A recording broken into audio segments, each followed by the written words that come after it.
तपाईँहरूलाई जानकारी गराउन चाहन्छु। अब हामी चाहिँ इन्डियाको बोर्डरमा छिडिसकेका छौँ। त्यो भन्सार पर रहेको छ भन्सार त्यो है। यहाँ चाहिँ हामी चाहिँ यो बन्दरगाह भनेर भन्छ यसलाई। यहाँ चाहिँ आवाजावत गर्ने अनि यो यात्रा हाम्रो रुपिडाँसम्मको यात्रा रहेको छ।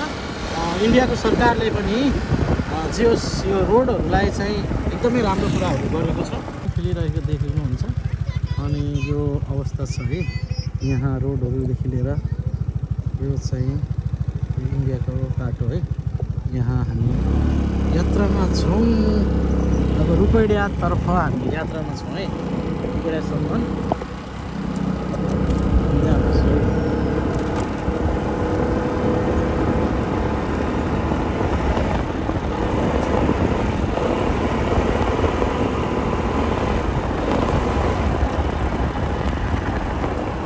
देख्न सक्नुहुन्छ है।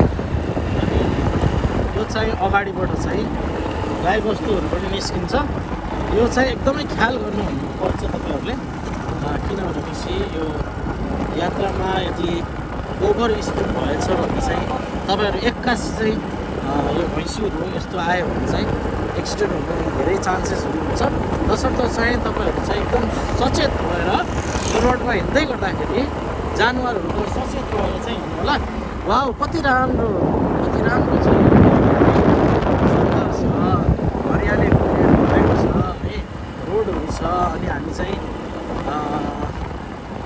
हावा पनि कति राम्रो। वाउ मलाई त एकदमै मजा आइरहेको छ।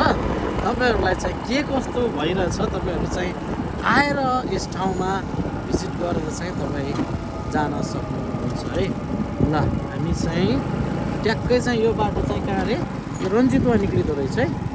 रन्जितुवा चाहिँ हामी आइसकेका छौँ। यसरी बाख्राहरू पनि बाटोमा लिएर हिँडेको हुन्छ है। त्यसर्थ चाहिँ तपाईँहरू सचेत भएर चलाउनु होला। अब हामी चाहिँ रन्जितुवा आइपुगेका छौँ। अनि यो रन्जितुवा लगेर अब हामी रुपैयाँ अब यहाँदेखि हामीलाई 10 मिनट लाग्छ। 10 मिनटमा चाहिँ